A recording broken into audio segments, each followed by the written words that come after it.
أعوذ بالله من الشيطان الرجيم بسم الله الرحمن الرحيم سبحانك لا علم لنا إلا ما علمتنا إنك أنت العليم الحكيم اللهم صل وسلم على سيدنا ونبينا محمد صلى الله عليه وسلم أفضل صلواتك بعدد معلوماتك وبارك وسلم وصل عليه في أول كلامنا وأوسط كلامنا وآخر كلامنا اللهم يا معلم آدم علمنا ويا مفهم سليمان فهمنا ويا ملهم الملائكة ألهمنا اللهم رب زدني علما. تاسو ته دغه فصل بیانیدل په شرطونو د صحیح کیدلو د قیاس کې چې دا 15 شرطونه دي. یو شرط دا دی چې دغه قیاس دا په مقابله د نص کې نوي. دویم شرط دا چې دا به متضمن نوي بدلیدلو د حکم د نص ته، یعنی نص ول حکم کې څه تبدیلی نه رسی. او دریم دا چې دغه کم قیاس دی، دغه کم حکم دی چې هغه په اصل کې لګیدل دی، دغه حکم غیر معقول نوي، یعنی دی باندې ته پوهیږي چې دغه حکم کم علت د واجب نه لګیدل. اور څلورم چې دغه کم تعلیل دا واقع شوه دی، علت جوړ شوه دی، دغه یعنی دا چې دغه قیاس څه کم تکي دا به واقع کول وی علت د پاره د حکم شرعي نه د پاره د امر لغوي. یعنی دې سره ته یو حکم شرعي ثابتول شي، امر لغوي ور سره نشي ثابتول. اور پنځم شرط دا چې کم شي د پاره ته حکم ثابتای هغه به منصوص علی نوي، هغه د پاره به نص نوي راغله. نو دې کې درو مثالونه تاسو ته بیان شیو او دریم ولا اخیره مثال درته پاتې وو. سبق ان شاء الله مشکل نه دی کنه، پوه یو بیګا ولا به خاجي. نو دغه دریم د پاره چې هغه علت غیر معقول وي، چې یره کم علت د واجنه دغه حکم ثابت دی، چې هغه حکم د حرمت وي او یا حکم د جواز وي. هغه علت مونږ او تاسو سمجھ ته نه رسی، مجتهد سمجھ ته نه رسی، نو لہذا دا به بیا په خپل مورد باندې بند وي، دی باندې ته بل یو شی قیاس کوله نشي. لکه هغه د پاره او دس جواز په نبیذ تمر سره یو مثال درته بیان شو. اندرنګي دویم مثال درته بیان شو چې هغه بنا په منځ باندې چې یو سړی قیو کی یا نکسیر ورته راشي اور هغه بیا لاړ شي او دسته وکي ترڅو پوری خبرې نوي کړي اندقه منځ باندې بنا کول شي. نو اوس دی علت څه دی، د ولی بنا کول شي، نو غیر معقول دی. صحیح شو، خلاف القیاس دی. کني قیاس ته قضا خدا دی، مونږه عقل ته خدا خبر رسي چې را بنا د ولی کوي دومره عمل کثیری وکړلو په سار دوباره د منځ وکي، خو پیغمبر علی السلام فرمایي چې نه بنا د وکي علت څه شه دی، علت باندې مونږ نه پويګو. صحیح، نو دا په خپل مورد کې بند وي. اوس دریم مثال د تدې کې پیش کړي چې امام شافعي رحمت الله علیه کوم شاګردان دي، هغه دغه مسله کوي چې قلتان نجستان اذا اجتمعتا صورتا طاهرتين. ګوره په دې خبرې کې مونږه او شوافیو اتفاق ته چې ماء قلیل کې نجاست پریوزي، نو دغه ټول ما دا نجس دي، ټول اوبه نجس دي. اور ماء کثیر کې چې نجاست پریوزي، نو دي سره اوبه نجسیږي نه، دي سره او دس کول جایز دي. اوس دې کې اختلاف دی چې ماء کثیر بچاته یای اور ماء قلیل بچاته یای. مو احناف په نسبت باندې یو قول د مو احناف داده چې ماء کثیر هغه دی چې هغه مقدار لس غزوی، لس غزه پلان اور لس غزه وګد. صحیح شو، نو دغه طلب دومره وبوي، نو دا ماء کثیر دی، دینه لاندې وی، نو دا ماء قلیل. اور بیا یو قول داده چې بس دا هغه کتون کی کاتو پورې دارو مدار دی. لکه اوس مثلا زیم او زه ور باندې څه حکم لګوم دغه اوبه، یاره د اوبه ډیری دي که لګي دي، نو بس دی لره اعتبار دی.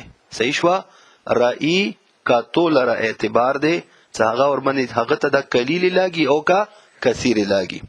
خاجي شوافی او حضراتو په نس باندې مقدار د کثیر ماء کثیر بچاته یی هغه یی څه 2 مټکه څه شي 2 مټکه. ځکه حدیث مبارکه کې ذکر غلدي قلتان قلتان حدیث مبارک دی دغه بل پانی سفر واړو پیغمبر علیه الصلاۃ والسلام فرمای اذا بلغ الماء څکله ورسیږي او به قلتین 2 مټکو ته لم يحمل الخبث نو دا گندگی نه اوچتای. صحیح شو؟ یعنی معنا دا هغه ترجمه کوي صدا نه گندکیږي دا نه نجسیږي. لکه څنګه مونږ یو لس غازه او به ماء کثیر نو اندرنګي هغه یې د ماء کثیر دي. اور استدلال دغه حدیث مبارکه دی څګوره پیغمبر علیه السلام فرمایي چې کله 2 مټکو ته او به ورسی 2 غاړو ته نو بس دا نجست نه اوچتای. صحیح شولا؟ خاجي اوس ګوره دغه اول خو دی خبرې باندې ګوره ځان پوي کو مو دغه حدیث مبارکه ولا ورته ډیر جوابات کو. دغه حدیث د 2 مټکو مقدار اړو مونږه منو هم نه. صحیح شو؟ مو پنید باندې مقدار لس غزه ده.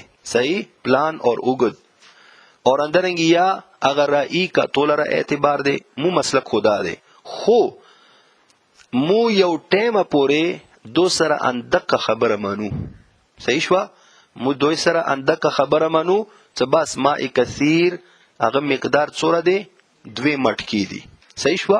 2 مټکی دي. نو اوس کې څکله دا ور سره مونږه اومنو بیا دې باندې دی علت اوس مونږ ته نه دی معلوم. څه پیغمبر علیه الصلاۃ والسلام فرمایي 2 مټکی اوبوي د نه نجسیږي. یاره ولې نه نجسیږي؟ قیاس خدا تقاضا کوي کنه 2 مټکی اوبه لغوندي اوبدي دا د نجسی شي کنه. اوس هغه ماء کثیر مو احناف څه فرمایي 10 غز نو هغه خو عقل منی کنه. عقل څنګه منی؟ ګوره یو ځای کې ته نه نجاست پرې وته اوس دغه بل ځای کې اوبدي کنه نو هغه ته د دې اثر نه رسی. لکه ګوره هغه ته اوه گزار ورته ورکه هغه حرکت بل ځای ته نسی کنه نو اندرنګي دغه نجاست هم دغه ځای نه اوچتای نو د عقل منی. او دغه 2 مټکی اوبه د خلغوندي اوبدي نو دا نجاست ولی نه اوچتای؟ عقل خو تقاضا کوي چې اوچتای. خدا دې څوس پیغمبر علیه الصلاۃ والسلام فرمایي چې نه اوچتای نو بس په سار سترګو نه اوچتای. پوه شئ؟ خدا دې څوس دا غوړه غیر معقول دی کنه. لکه څنګه هغه بنا د منځ ولا مثالو اندرنګي یا نبیذ تمر ولا مثالو اندک شانت دا هم دی. صحیح؟ خو اوس دا خو مونږه اومنله به د خلاف القياس دی. اوس شوافی حضرات په دې باندې بل یو مسله قیاس کوي. هغه مسله کومه قیاس کوي؟ دغه مسله ور باندې قیاس کوي غایي چې کله یو مټکا اوبه دا نجس دي بل مټکا اوبه دام نجس دي دو سره ته او داس کولای شي نشي کولای. شوافی او پانیزم نشي کولای کنه 2 مټکی ته خو نه رسیدلی کنه. یو مټکا اوبه دي دکې نجاست پرې وته بل مټکا اوبه دي دکې نجاست پرې وته هغه د یی څ کله د دواړه تخپل کې ملاو کې کنه د دواړه خپل کې ملاو کې نو د څوره مټکی شي 2 مټکی شوي کنه. غای څ کله د 2 مټکی شوي نو د پاک شوي. صحیح شو؟ دا پاک شوي. ځکه پیغمبر علیه السلام فرمایي چې 2 مټکی اوبه لم يحمل الخبث نو د 2 مټکی شوي د نجاست نه اوچتای نو بس لہذا د پاک شي دي سره او د څه کول شي. نو مونږ ورته یو څه ګوره هغه خلاف القياس دی. اوس ته دې باندې دغه مسله نشي ور قیاس کولای چې 2 مټکی هغه بیل وي تی بیا ځان تکا نو د 2 مټکی جوړ شي لہذا دا پاک شوي نو دا خو ته یو بل مسله ور باندې قیاس کا هغه خلاف القياس هغه خپل مورید کې باندې دا ور باندې قیاس کولای نشي. صحیح شو؟ اوس راشه دغه حدیث نه تاسو بزړه کې دا خبره وي چې کله دا حدیث مبارکه ده نو مو احناف مسلک دا ول نه دي نو دینه ورته زمونږ احناف جوابونه کوي. حاشیه کې هم درته ذکر دي. ګوره یو جواب دا دی چې قلا دا یو مشترک لفظ دی دی غني معناګانی دي. قلا لکه څنګه مټکی ته یی کنه نو اندرنګي قلا دا قد ته هم یی څه شي ته یی قد د انسان قد ته هم یی. صحیح شو؟ قلا نو ګوره انسان دوا قدونو انسانان د خو ډیری وبشوي کنه. اندرنګي قلا دا د غره هغه سر ته هم یی ښا د غره ولا سر راس الجبل دې ته هم قلا یی. نو اوس 2 قلې یعنی دومره ډېری اوبه، نو بس ماء کثیر دي کنه. صحیح شو، 2 خبرې شوې ورکی. اور بل دریم جواب زمونږ د طرف نه ورته دادې څه بعضو احادیثو کې د 3 قلو ولا ذکر راغلی، بعضو احادیثو کې د 4 قلو ولا ذکر راغلی. نو سید تا خو د 2 قلو ولا حدیث را واخستو، هغه 3 قلو ولا باندې بچکای 4 ولا باندې بچشي کوي. پوه شوي؟ نو ګوره د 3 جوابات زموږ د طرف نه. اور بل یو جواب دا هم کېدلی شي چې حدیث مبارکه ترجمه اذا بلغ الماء قلتين لم يحمل الخبث، هغه ترجمه خدا کوي کنه چیرې دا حبث نه اوچتای، خبث ګندګي نه اوچتای، یعنی ګندګيږي نه. نو مونږه د دې ولا معنا دا کوو چې 2 مټکی اوبه د لګي اوبه دي، لم يحمل الخبث، دا خبث د نجاست برداشت کول نشي، یعنی پلیتیږي ورسره. پوه شي په خبره؟ اوبه ورسره پلیتیږي نجسیږي د نشي اوچتول دي، دومره زور نشته. 2 مټکی اوبه دي لم يحمل الخبث. پوهیږو خنا؟ نو اوس اگر کا مونږ خو هم منو، خو بیا هم دغه قیاس ته ولا صحیح نه دی، ځکه دا ته قیاس کوي په داسې مسالې باندې داسې چې هغه علت غیر معقول دی.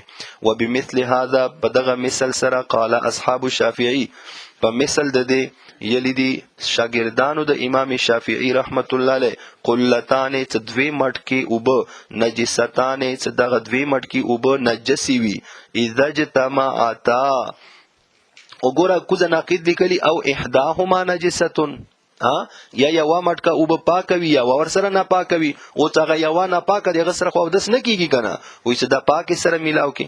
اذا جتمعتا څکله د دواړي قلې نجسه د ملاو شي سوارتا طاهرتین، نو ګرځيږي به د پاکي. فاذا افترقتا، پس کله د دواړي بیا جدا هم کی کنه، دواړي تا ملاو کی بیا دواړي بیا جدا کی، نو بقیتا علی الطهارت، بداول په خپل طهارت باندې باقی دي، یعنی جستی ختم شولو. او دا مسئلہ څنګه ثابته کړی دی؟ بالقیاس، قیاس کرتے ہوئے، په سبب د قیاس کولو، علامه بنا بر هغه باندې اذا وقعت النجاست، څکله پریوتلې وی نجاست فی القلتین، په دواړو قلو کې 2 مټکو اوبو کې، لئن الحکم، ځکه دغه حکم لو ثبت فی الاصل. ګوره ما څه د تویلو کنه څه مونږ څه وخت پورې دغه شوافیو سره د خبره منو کني، مونږ د حدیث نه خو جوابونه ورته وکړو کنه، خو څه وخت پورې مونږ ور سره خبره منو. هغه ګوره مصنف رحمت الله علیهم لو ثبت، کچرته د حکم ثابت وي په اصل کې خو مونږ ور سره نه منو کنه. څه 2 قلی اوبوي نجاست پریوتو نجسی دي، مونږ خدا حکم ور سره نه منو. خو لو ثبت، کچرته ثابت هم وي په اصل کې، نو کان غیر معقول معناه، نو وی به دغه حکم غیر معقول معناه، یعنی غیر خلاف القیاس پوي. صحیح شو، چې علت په د دې غیر معقول وي، علت ته دې غیر معقول. پوه شو مولوی صاحب؟ ومثال الرابع، مثال د څلورم، یعنی هغه څلورم شرط کله فوت شي نو بیا به د قیاس صحیح نه وي، نو هغه د پر مثال بیانې څه هغه څه شو چې دغه علت ګرځول دا به امر شرعي د پاره وي، امر لغوي د پاره به نه وي. لکه ګوره هغه د پر مثال یې ته ذکر کړي، ګوره شراب دی، شراب، خمر چاته یی؟ خمر دې ته یی کنه څه انګور وی، انګور د هغه اوبوي کاچا اوبه، دا یوې مخصوصی طریقې سره کېږدول شي، هغه باندې څه وخت تیر شي، بیا څه وخت تیریدو د بعد دې کې تیزواله راشي، جاګ را جوړ کی، هغه مخصوصی طریقې سره کېږدول شي، علامه د دې جوړونو نه باج ساتي. نو دا بیا دی کی یو قسم تیزواله یو جاگ را پیدا شي، جاگ شروع کی، نو بیا غا جاگ ورنه لري کی، نو بس دا شراب شو. دیتا چیه خمر، اصلا خمر دیتا یای انگور، اور بیا دا انگورو دا غا کاچا اوبه یا دا غا والا شیرا بیا مخصوصی طریقې سره کېږدول، بیا دی کی اغا غیلیان رتلل، اغا جوش رتلل، جاگ جوړیدل، نو دیتا چیه شراب، دیتا خمر یای. صحیح شو. اور قرآن مجید کې سزا د حد یعنی حرام ګرځولې دي هغه خمر دي، او شریعت حد څه مقرر کړی دی هغه د خمر ولی مقرر کړی. څه شي ولا؟ خمر ولا. څه اتیا کوړې دي. څوره دي؟ اتیا کوړې دي. اوس ګوره بیا هغه انګور څه هغه جوس د هغه شیره هغه وخوټولی شي څه مثلا څلور جګه دی که نه، هغه 2 جګه پاتې شي. صحیح. نو دې ته بیا یی منصف. دې ته څه یی؟ منصف. یعنی نیم شو، په منځ نیم پاتې شو، نو دینه هم شراب جوړیږي. پوه شوې؟ اوس دې ته هم خمر یی. څه ورته یی؟ خمر. خو اوس دې ته خو یی منصف. صحیح. خو اوس دې ته امام شافعي رحمت الله علیه خمر یی. دې ته امام شافعي رحمت الله خمر ولی یی؟ ځکه لکه خمر هغه دغه خاصیت دی کنه څه هغه سړی مدهوشه کی، دغه عقل خوبیولی کی، نو اندرنګ دغه منصف دا هم عقل خوبیولی کوي، دا هم عقل ختمي. څه کله هغه ختمي هغه ته خمر یی، نو دا هم ختمي، نو دې ته هم خمر یی. نو څرنګه هغه خمر یو ګوټ خمر چې چا وسخلو یوه قطره دغه حلق نه تیره شوه، ګواهان در باندې تیر شو، تا ته به اتیا کوړې درکولی شي، اگر که تا باندې نشه ختلی دی، اگر که نشه در باندې نه دی ختلی. اوس دغه منصف دی کې د احنافو مسلک دا دی، یا منصف وي یا بل یو شیز د نشې ولوي، څه کله هغه ته وسخي او ته مکمل نشه کی، هغه د بعد به در باندې حد جاری کیدلی شي.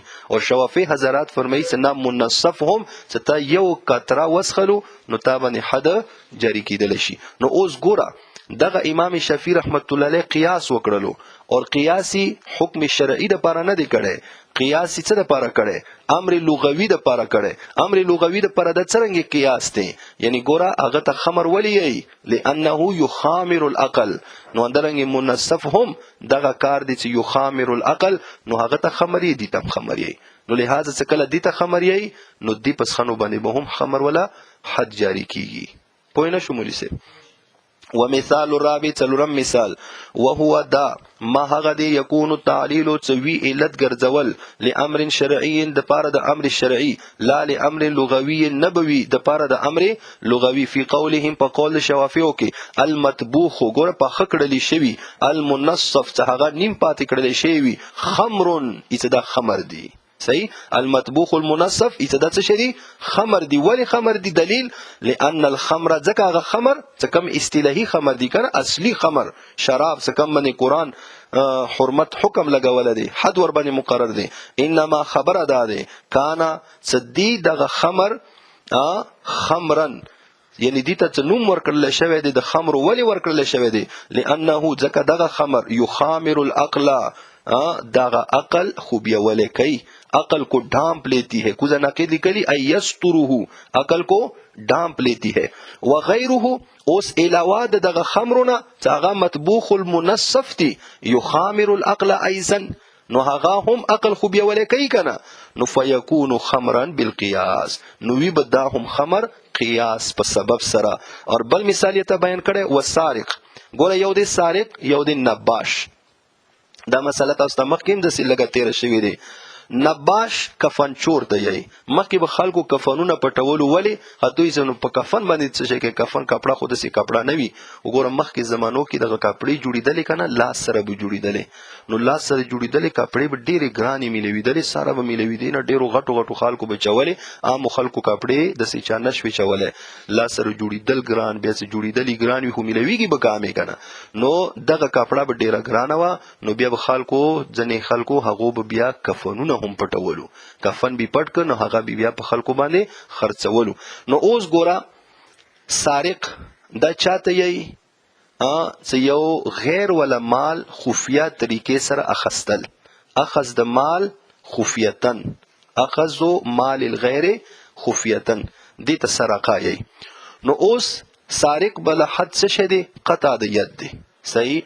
اوس امام شافعي رحمت الله علیه یی چې نباش دا هم کفنونه پټوي کنه، دی کې هم اخذ د مال د غیر دی کنه، اور خفیتن دی کنه، نو لہذا دغه معنا څه کومه سرکې کې موندلی شي نو دا نباش کې هم موندلی شي، نو لهذا څرنګې سارق ته حد ورکولی شي قطع د ید، نو همدارنګې نباش ته به هم ورکولی شي حد د سرقې څه هغه قطع د ید دی. نو اوس ګوره دې څه دغه قیاس وکړلو، دا حکم شرعي دپاره خو نه دی کړی، لکه څرنګې شرابو کې حکم ثابتېږي که نه چې چرس حرام دی. ولې حرام دی؟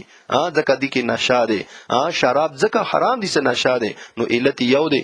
نو ګوره مونږ قیاس وکړو خو حکم شرعي دپاره که نه، او دغه قیاس دی امر لغوي دپاره. څه سارق ته سارق ولي اخذ د مال د غیر کوي خفیتن، نباش کې هم دا دی، نو نباش ته هم سارق ویلی شو. نو څرنګې هغه سارق ته سزا د حد قطع د ید دی، نو همدارنګې دې ته هم حد قطع د ید دی. وسارق سارق انما خبره دا دی کان سارقا څه دی سارق لانه ځکه دغه سارق اخذ مال الغیر اخستل د مال د غیر بطریق الخفیت په طریقې پټې، وقد شارکه او تحقیق سره شریک شوی دی دغه سارق سره النباش و نباش فاعل دی شارکا د پاره فی هذا المعنى په دغه معنی کې کومه معنی وهو اخذ مال الغیر خفیتا فیکون سارقا بالقیاس، نو وی به دغه نباش پس نقید نباش لیکل کنه، نو فیکون النباش سارقا بالقیاس قیاس کرتی ہوئی کوزه نقید علی السارق. صحیح شو. او بیا پاسه د تناقض لیکلی و یترتب علیه حد القطع وهذا قیاس فی اللغه، دا قیاس په لغت کې ما اعترافه سره د اعتراف د خصم نه، یعنی اعتراف هم امام شافعی رحمت الله علیه کړی دی چې ان الاسم لم یوزع له فی اللغه، چې دغه نوم څه کم سارق نوم دی دا نباش د پر نه دی وضع شوی. اندرنګي دغه منصف دا خمرو د پاره نه دی وضع شوی، یا خمر نوم منصف د پاره نه دی وضع شوی، یا نباش نوم سارق د پاره نه دی وضع شوی. ان الاسم دغه اسم د خمر اور اسم د سارق لم یوزع له نه دی وضع شوی دغه منصف اور نباش د پاره په لغت په لغت کې. او دلیل د تبینی په دی باندې چې دا ولی فاسد دی، دغه قیاس ولی صحیح نه دی. ګوره والدلیل دلیل علی فساد هذا النوع، ففساد دغه نوع باندې من القياس د قیاس نه قیاس نه در باندې، یعنی دلیل د پیش کوي ها ان العرب څه عرب یسمی نوم ورکړی دی الفرس فرس ادهم نوم ورکي. ولی ورکي؟ لسواده د وجه د توروالینا، یعنی تور است عربیان سی ادهم یو، اور اندرنګ نوم ورکي فرستا کومیتن کومیت لحمرته د وجه د سوروالی د هغنا، یعنی کوم اس سور وی کنا کومیتی تور وی هغه ته سی ادهم. نو اوس ګورا څکله هغه تور است ادهم یی سور است کومیتی، نو بیا خو پکاره داري چې چرته هم مونږه تور شی ګورو ورتیو چې دا ادهم دی. صحیح شو. مونږه تور لونګین وګورو او یو چې دا څه شی دی دا ادهم ماما دی. اندرنګ مونږه چرته هم سور شی وګورو یو کومیتی دی. مونږه د سیایو نه یو عربیان د سیای نه هر سور شی ته خو نه نه سری وزی ته خو هغه نه، اندرنګ توري وزی ته خو هغه ادهم نه نیي. څه کله نیي نو معلومه دا شوا څه خم منصف ته خمر نه نشي، نباش ته سارق نه نشي، هر چا د پر خپل خپل نوم دی. ثم لا يطلق باطلاق، ثم يطلق العرب اطلاق نکي عرب هذا الاسم، یعنی نه اخلي عرب هذا الاسم دغه نامه على الزنجي په حبشي باندې والثوب الاحمر اور پسرے کپڑے باندې ولو جرت المقایسه اور کا چرته جاری شي دغه قیاس فی الاسامی په نومونو کې. دا دویم دلیل د بیانې ښه څکه چرته جاری شي دغه قیاس په نومونو کې اللغویت لغوی کې لجاز نو خامخ جایز به وی ذالک دغه اطلاق لوجود العلت د وجه د موجودیدلو د علتنا، یعنی که چرته دغه قیاس نومونو کې صحیح شي کنه جری کیدل نو بیا خو به دا علت د واجب نه وي، او څکه علت د واجب نه دا وی کنه نو بیا خو د سره د اسباب شرعیه او ابطال لازمیږي. اسباب شرعیه او ابطال چې دغه کم سبب د واجب شریعت حکم لګول دي او څه کله ته دغه نمونه بدل کې نو هغه سبب خو باطل شو. لکه اوس ګوره لانډه ده څه کله ته دغه منصف ته هم خمر نه ویلو، ولی د ویلو ځکه دغه خمر یخامر العقل دی، عقل باندې پرده اچي، عقل خو بیا ولې کوي. نو اوس ګوره شریعت څه کم حد مقرر کړی دی اتیا کوړي، ولې ځکه چې دی خمر څکلی دي او تا په نسبت باندې به بیا دې ته حد ورکولی شي، ولې ځکه دی داسې شی څښلی دی چې هغه عقل خوبیولی کوي. شریعت اتیا کوړو دپاره څه شی سبب دی؟ خمر څکل، او ستا په نسبت باندې څه شی شو؟ عقل خوبیولی کیدل. پوه شي په خبرې؟ همدارنګې سرقې او نباش ته سارق او نباش ته راشه، اوس شریعت څه حد مقرر کړی دی قطع د ید، څه شی؟ سرقه. څه شی؟ سرقه. اوس ته کله ته دا وایي چې دغه سرقه نه اخذ د مال د غیر خفیتن، نو اوس خو سبب سرقه نه شو، اخذ د مال د غیر شو کنه، چې کله ته نباش باندې هم وکې. پوه شي په خبرې؟ نو بیا خو سبب باطل شو. شریعت سبب کم مقرر کړی او تا سبب کم مقرر کو. خاجی ولو جرت المقایسه کچرته جاری شي قیاس فی الاسامی په نومونو کې اللغویه په نومونو لغویاو کې لجاز نو خامخ جایز بشي ذالک دغه اطلاق لوجود العله د وجد موجودیدلو د علتنا ولئن هذا او دا ځکه یؤدي صدا بوتلون کې دی یؤدي یفزي دا مفزي کوي الى ابطال الاسباب الشرعیه اسباب شرعیه ابطال طرف ته دا بوزي. دغه کار دغه قیاس د اسباب شرعیه او ابطال طرف ته بوزي. وذالک او دا لان الشرع ځکه شرع جعل السرقه ګرځول دي سرقه سببا سبب لنوع من الاحکام د پاره د یو قسم د احکامونو څخه هغه قطع د ید دی د دې ولی کوخه لنوع من الاحکام یو قسم د احکامونو څخه هغه څه شری قطع د ید دی دغه سرقای سبب ګرځول دي. فاذا علقنا الحكم څکله مونږه معلق کو حکم بما په هغه سره هو اعم من السرقه څه هغه عام دي د سرقینا وهو څه هغه څه شي دي اخذ مال الغير على طريق الخفيه څه خستل د مال د غیر دی په طریقې پټي باندې. صحیح شو؟ نو تبینا نو ظاهر شول ان السبب څه بشک سبب کان فی الاصل دی په اصل کې معنا علت بشک سبب څه هغه دی په اصل کې نو معنا علت هو غیر السرقه غیر السرقه هغه غیر سرقه دی. صحیح شو؟ سرقینا علاوه بل یو سبب دی څه هغه څه شي دی اخذ د مال د غیر علی طریق الخفیه. وکذالک ورندرنګي جعل شرب الخمر ګرځول د شریعت شرب د خمر سببا سبب لنوع من الاحکام د پاره د یو قسم د احکامونه څه هغه څه شي دی اتیا کوړي دي د کوزه وهو القطع لیکل خدا غلط دی ښا څه هغه شراب ولا سزا حد څه شي دی اتیا کوړي.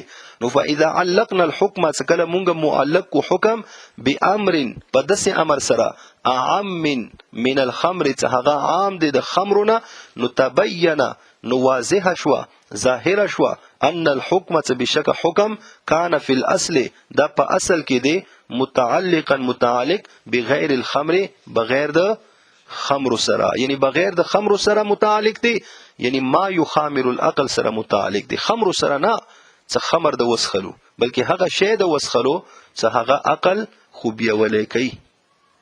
ومثال الشرط الخامس مثال د شرط خامس پنځم نمبر شرط څه شو څه کم فرع د پاره ته یو حکم ثابته دغه فرع به منصوص علی نوی، یعنی د پاره به شریعت کې یو مستقل حکم نوی راغله په قرآن او حدیث کې، نو بیا د پاره ته قیاس کولای شي د پاره ته یو حکم ثابتول شي.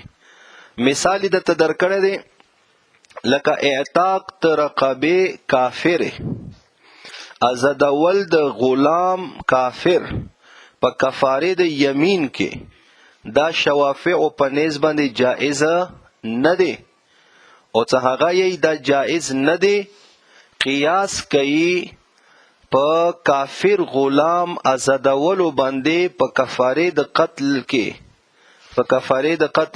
قتل عمد په کفاره کې غلام ازدول څه کافر وي نو مو په نسبت باندې هم دا جائز نه دی. ولی ځکه قرآن مجید کې الله جل جلاله فرمایي کنا فتحریر رقبه مؤمنه رقبه مؤمنه نو مو په نسبت باندې هم جائز نه دی هغه په نسبت باندې هم جایز نه دی، خو په کفاره د قتل کې نو شوافی حضرات فرمایي اڅ اندرنګي په کفاره د یمین کې هم اور اندرنګي په کفاره د زهار کې هم رقبه کافره د آزادول جایز نه دی.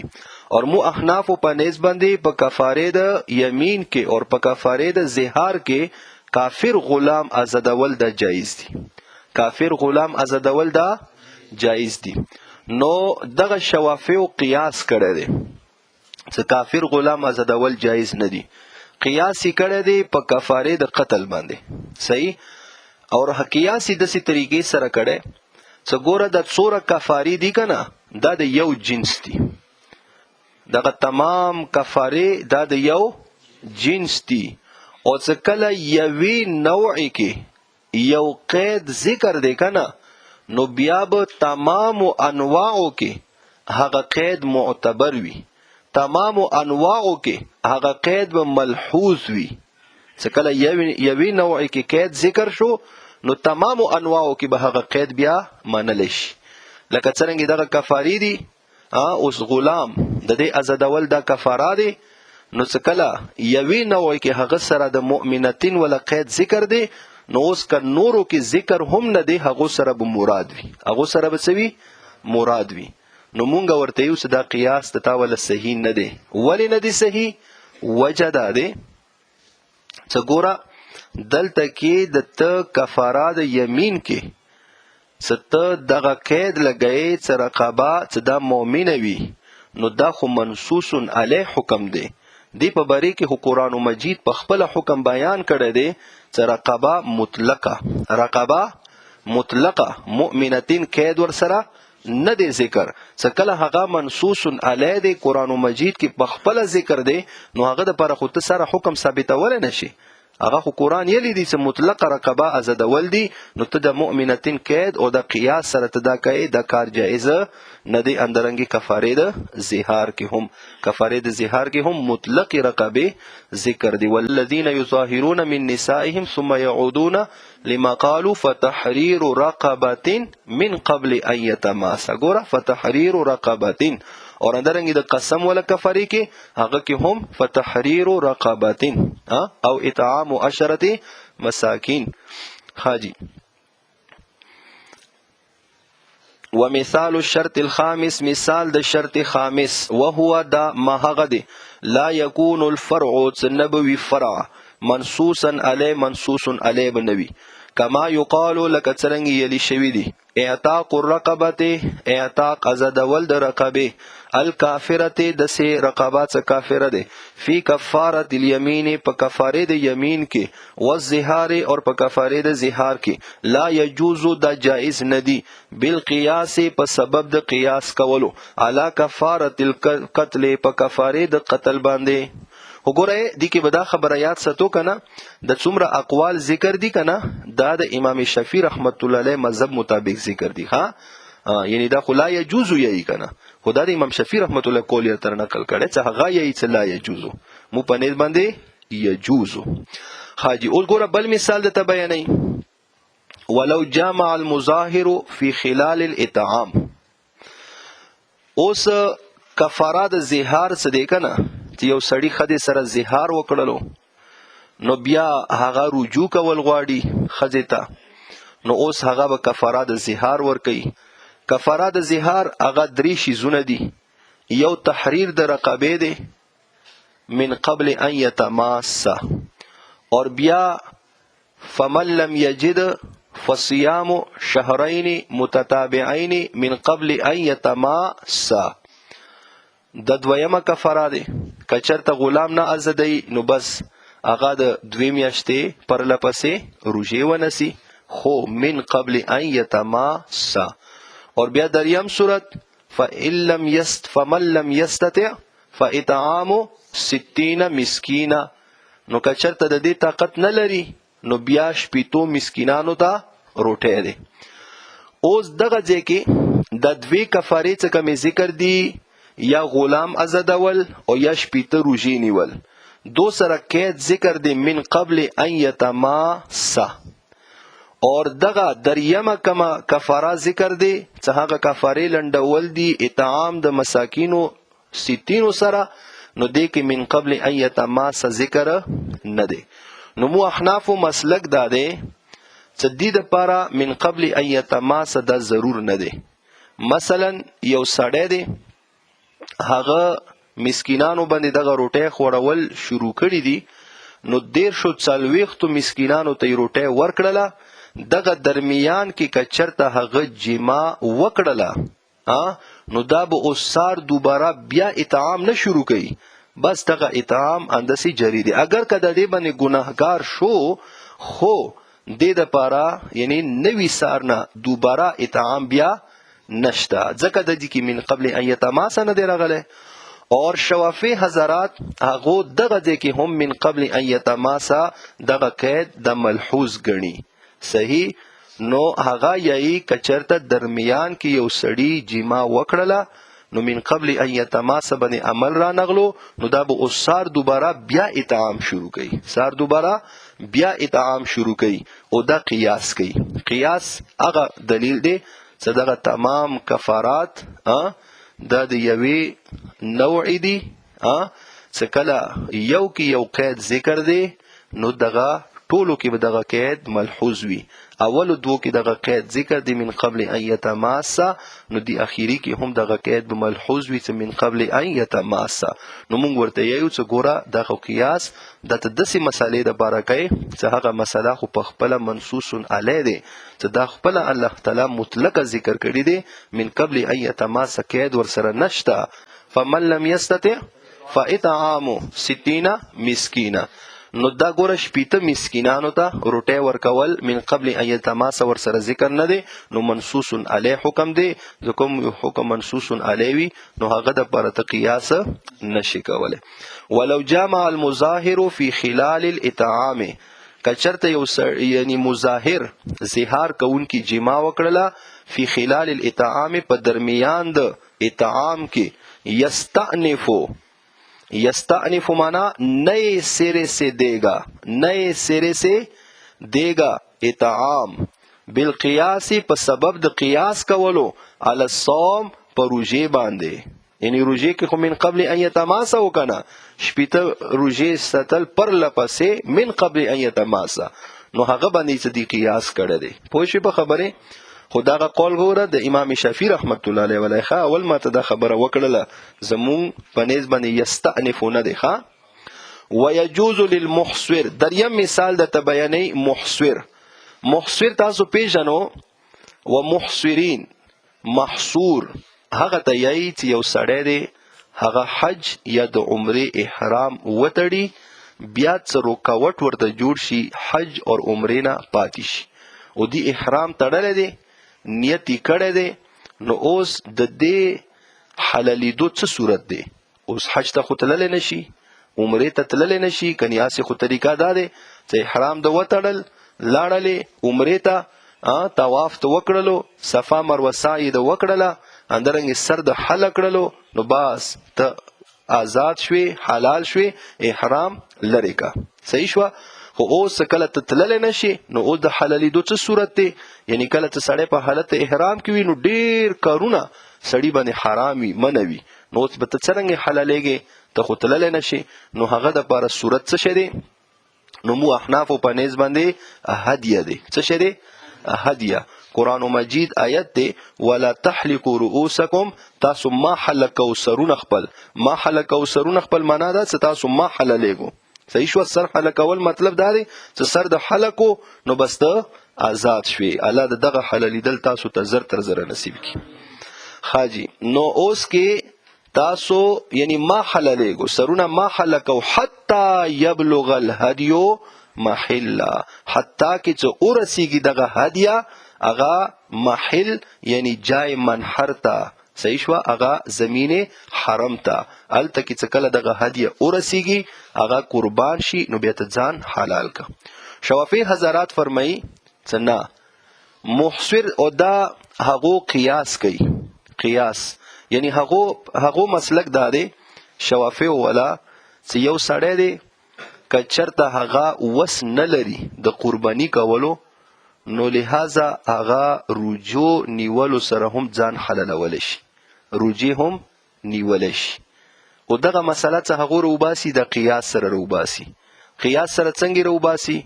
ګوره یو متمتع حجونه خو پیژنو، یو حج قران دی، یو حج تمتع دی، یو حج افراد دی. حج قران هغه ته یی چې یو احرام سره په یو سفر کې حج اور عمره را جمع کی، اور حج تمتع چې یو سفر کې بل احرام سره حج اور عمره را جمع کی. صحیح؟ لکه حج تمتع چې مخکې نه لاړ شي، لکه مو پاکستان ولا خلق لری ولا خلق چې هغه اول عمره وکي، بیا ځان حلال کی، بیا حج ایام سره شي، بیا حج د پر احرام وتړي. اور حج قران چې هغه عمقه احرام سره چې هغه اکثر نږدې ورځو کې خلک کوي، چې دی فضیلت بیا ډیر زیات دی، چې بیا هغه احرام هغه نه کوزي ځان نه حلالي، عمقه احرام سره د بیا حج هم ادا کی. اور حج افراد چې یو سفر کې یو احرام سره صرف حج وکي. صحیح شو؟ چې دا بیا مکی خلکو د پاره، نږدې خلکو د پاره. نو به هر حال اوس حج تمتع کوونکې متمتع حاجی څه کم دی، اوس هغه باندې اور حج قران ولا باندې دی دواړو باندې قرباني واجب ده. یو قرباني خدغه اختر ولوي کنه، دینه علاوه قرباني هغه باندې دا واجب ده متمتع باندې. اوس یو متمتع دی هغه به وسه ده، هغه د قرباني کول وسه نشتا، نو هغه د پر اوس حکم دی چې کله هغه قرباني کولو طاقت نه لري، نو یې هغه د لس روژې ونسی. څوره؟ لس روژې به څرنګه نسی؟ چې 3 روژې هغه به دغه یوم عرفه نه مخکې نسی، په ایامو د حج کې به نسی، اور 9 روژې اذا رجعتم و 7 اذا رجعتم، نو دغه 9 روژې به بیا روسته نسی چې کله واپس شي. نو دا کله چې کله هغه وس د قرباني نه لري. نو او شوافی حضرات په هغه باندې قیاس کوي چې څرنګه ګوره هغه د قرباني کولو وس نه لري، نو بدل کې څه شی راغلو؟ روجې راغلي. نو اندرنګي دغه محصور هم چې کله د قرباني کولو وس نه لري، نو دا هم روجې نیول شي. صحیح شو؟ مو ورته یو نه دا قیاس تاوله صحیح نه دی، ځکه د خود محصور د پر کومه مسله د قرباني کولو د هدیه دی د حلالي دو دی، دا خو منصوص علی دی چې قرآن مجید کې صریح نصر غلی ولا تحلقوا رؤوسکم حتی یبلغ الهدی محله. لہذا د صرف به قرباني کولو سره به دا حلالیږي، رجوع سره دا نشي حلالیدلی. ويجوز للمحصر، جائز دی محصر د پره ان دا خبره یتحلل چې هغه د حلال کی خپل ځان یعنی حلال دشي بالصوم په روژو سره، بالقياس په سبب د قیاس کولو د جایز دی، علی المتمتع هغه قیاس په چا باندې؟ په متمتع حاجی باندې. صحیح دی؟ خو ګوره دا هم قول د چا ولا دی؟ امام شافعی رحمت الله علیه. او د بل مثال د بیانې څلورم مثال، والمتمتع اذا لم يصم فی ایام التشریق. اوس متمتع حاجی چې کله هغه د قربانی کولو وس نه لري کنه، نو هغه د پر څه شي دی؟ بیا روژې دی. صحیح دی؟ روژې. نو اوس یو متمتع حاجی دی، هغه نه د روژې په ایام الحج کې څه کمی 3 نیولې شي کنه، دا ورنه پاتې شوی. و7 اذا رجعتم هغه خو خیر دی کنه، هغه خدا کله نستی کله ایام حج ختم شي او مقه ځای کې ستی او خکور تراشي ستی، دا بیا ستره مسله ده. خو به هر حال خبره دی 3 روژو کې دی. نو دغه 3 روژې دی کې دغه متمتع حجی نه د پاتې شوی 3 روژې. نو اوس آیا دغه 3 روژو دا به قضا راوړي که اوس دی باندې قربانی واجبه ده؟ اول خو دی باندې قربانی وکنه، خدا غریب وسیله لرل، نو دي ته شریعت اجازت ورکړه او څه روژې وسته، قربانی ما کوه. خو 3 روژې ایامو د حج کې ونسه او 2 روژې بعد الرجوع ونسه. خو اوس دغه ایامو د حج ول روژې دینه پاتې شولې، نو اوس آیا دا به د دې روژو قضا راوړي او که دا به اوس قربانی کوي؟ صحیح؟ نو زمونږ احناف مسلک دا دی چې دا به اوس قربانی کوي. څه شی به کوي؟ دا اوس د دغه رجوع ولا قضا نشي راوړلی. امام شافعی رحمت الله علیه فرمایي چې نه، دغه رجوع قضا دا راوړلی شي. صحیح شو؟ هغه قیاس کوي. قیاس په عام رجوع باندې کوي. څه کمی د رمضان فرضي روژې وي د دې په ذمه باندې وي، خو دینه پاتې شولې عاجز او نشي نیولې وای نه نیولې نو قضا در راوړي نو اندرنګي دغه روژې هم ونه پاتې شي دي په ذمې لازمې وي څه کله دا ونه پاتې شي نو د دې هم قضا راوړي صحیح شوه او مو ورته یو څه نه روژې نشته دغه مسله هم د منصوص علیه دی منصوص علیه څرنګې دی چې حضرت عمر رضی الله تعالی عنہ ته یو سړی راغلو ورته یلو چې ما حج تمتع دی او ما د قربانی کولو وس نه لرل نو لہذا د قرآن پرانا کې ما باندې روژې راغلي لس روژې خدا دې چې ما خو هغه روژې ونه ستلې هغه روژې ما نه پاتې شوې نو اوس زه څه وکم زه قربانی وکم او خد دې قضا راوړم حضرت عمر رضی الله تعالی عنہ ورته وفرمایل چې نه اوس پر روژو قضا نه راوړي اوس په خامخه قربانی کوي اوس تا باندې دم لازم دی قربانی به تکای قربانی در باندې واجب دی نو دا ورته چې جیزه وس نه لرم ما سره خو سره روپی دراک نه لګي نو هغه ورته ویل چې چا نه سوال وکړه وغواړه او قربانی پیسې برابرې کا قربانی وکا نو دینه ګوره دا د حضرت عمر رضی الله عنه قول دی او د دې کې یو سوال دا پیدا ویږي صدا خو د حضرت عمر رضی الله عنه ولا قول دی د نبی علیہ الصلوۃ والسلام حدیث خو نه دی کنه حضرت عمر رضی الله عنه قول دی نو ګوره دغه ضابطه به ځان سره ولیکو روایت په دوا قسمه باندې دي روایت په دوا قسمه باندې دي یا د سی ولیکو د صحابي ولا قول د په دوا قسمه باندې دي د صحابي روایت یا صحابي قول دا په دوا قسمه باندې دي یو دا به مدرک بالعقل وی دا به مدرک بالعقل وی او یا به د غیر مدرک بالعقل وی مدرک بالعقل مطلب دا دی چې عقل د هغه ادراک کول شي عقل د هغه ادراک کول شي او غیر مدرک بالعقل چې عقل د هغه ادراک نشي کولای نو بیا ثابته ده چې کم یو قول د صحابي هغه غیر مدرک بالعقل وو نو دا به حدیث مرفوع وي دا به څه شي وي حدیث مرفوع وي ځکه چیرې صحابي دا خبره وکړله نو دا خبره خو عقل ته نه رسي اوس یو صحابي دی عقل ته خبره رسي نو خپل عقل نه وکړه خدا خود سه خبره چې دا خو سره عقل ته سمجھ ته رسي نه نو څه نه رسي نو معلومه دا شو چې دا خبره دی پیغمبر علی السلام نه اوریدلې دی دا خبره دی پیغمبر علی السلام نه اوریدلې دی را نقل کړي دی خود دغه ځکه د سی ونه ویلو چې سمعت رسول الله صلی الله علیه وسلم یقول دسی اونویلو صحیح خو نور دا د دې خبره علامه ور کوي دا د دې خبره خبرداري ور کوي چې دا خبره مدرک بالعقل دی